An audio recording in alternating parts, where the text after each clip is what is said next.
Let's jump right in. Welcome to this explainer on the mysterious coffin and the secret mirror.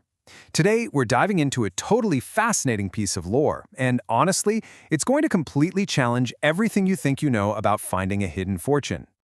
Okay, let's dive into this. I want you to just take a second and imagine a centuries-old, completely sealed box. And this isn't just some dusty old container, right? This is an artifact rumored to hold unbelievable power, tucked away from the world. So when we ask ourselves what lies inside the ultimate mystery box, our minds instantly go to those classic movie tropes. We're picturing overflowing gold coins, glowing jewels, maybe some ancient weapon of mass destruction. We are totally conditioned to expect physical, material wealth. But the narrative we're breaking down today completely flips those traditional expectations upside down. It's an absolute masterclass in expectations versus reality, and it all centers on the incredibly unique mechanics of one very specific artifact. Now, to really understand the stakes here, we have to look at the setting. The lore paints this incredibly eerie, high-stakes picture. The whole thing goes down hundreds of years ago, way beyond a forgotten, isolated village. And that geographical isolation, that's our first big red flag that something dangerous, or at least deeply important, is hidden out there. Right at the center is an abandoned palace, and hidden deep beneath that palace is a secret underground chamber. In that chamber sits an ancient sealed coffin. It had been locked tight for centuries. The local villagers actually held this very specific, kind of terrifying belief about it. They thought that anyone who opened it wouldn't just find a personal prize, but would literally change the fate of the entire kingdom. So the stakes? Yeah, they could not be higher. Enter our protagonist, a brave young man named Zian. The legend gives us a really clear step-by-step chronology of his descent into the depths. Step 1. He enters the abandoned palace at night, which, immediately sets this intense mood of isolation and bravery. Step 2, he heads deep underground into that secret chamber.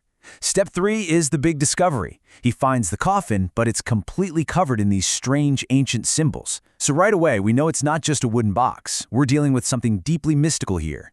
And then, step 4 is the catalyst. The second Zion physically touches the coffin, boom, a golden light appears. That physical contact activates the artifact, setting the whole sequence of events in motion. And right as that golden light flares up, this mysterious voice whispers from nowhere, "Before you open me, think carefully. Inside lies your greatest desire." I want to just pause on that for a second. Think about the heavy weight of that phrase, greatest desire. The voice doesn't say, hey, inside is a pile of gold, or here's a shiny crown. It's highly personalized. It's promising the absolute ultimate fulfillment of whoever happens to be standing right in front of it. So for Zion, standing all alone in this creepy underground chamber after a super dangerous descent, that warning sets up an almost unimaginable expectation. So Zion slowly opens the lid. He's got this massive warning echoing in his ears. He is fully expecting to see his greatest desire staring back at him. And what does he actually find? Nothing. Well, no treasure anyway, just an ancient mirror. Talk about a massive plot twist, right? It completely subverts absolutely everything Zion, and honestly, we as the audience expected. There's zero gold, no jewels, no magical sword to conquer the realm. After centuries of being sealed away in a dark underground chamber, the ultimate prize is literally just a mirror. Now, what's really interesting about this is the massive question it forces us to ask, why? Seriously, why would a simple mirror be hidden away as the ultimate treasure? To lock something inside a coffin, bury it in an underground chamber under a ruined palace, and build up this whole folklore about changing the fate of a kingdom. It means this absolutely cannot be just a normal piece of polished glass. The physical object itself isn't the treasure at all. The real secret is how the secret mirror actually works. Its true nature lies entirely in its mechanics, which we're going to break down right now. So the absolutely crucial point here is exactly how this mirror functions. Think about it. A normal mirror works purely on the principle of vanity, right? It reflects the self. You look into it, you see your own face, your own outfit. But the secret mirror completely rewires this mechanic. When Zion looked into it, he didn't see himself at all. It bypasses the physical reflection entirely. Instead, the secret mirror reflects others. Specifically, it showed Zion the people from his own village, and it revealed their suffering. It literally projected their hunger and their poverty right back into his eyes. It replaces vanity with intense, unavoidable empathy. It completely forces whoever is looking at it to confront the painful reality of the world around them, rather than just staring at their own reflection. And right after showing him this totally heartbreaking vision, that mysterious voice speaks up for a second time. It says, "The greatest treasure is not what you receive, but what you give to others." And this brilliantly illustrates the ultimate design of the mirror. You see, the mirror wasn't broken. It actually did show Zion his greatest desire, but it completely reframed what desire and treasure fundamentally mean. It taught him that the true fulfillment of the human spirit isn't found in hoarding wealth in some dark room. It's in the outward flow of compassion. The voice directly links that visual of the suffering villagers to the true moral purpose of how the artifact operates.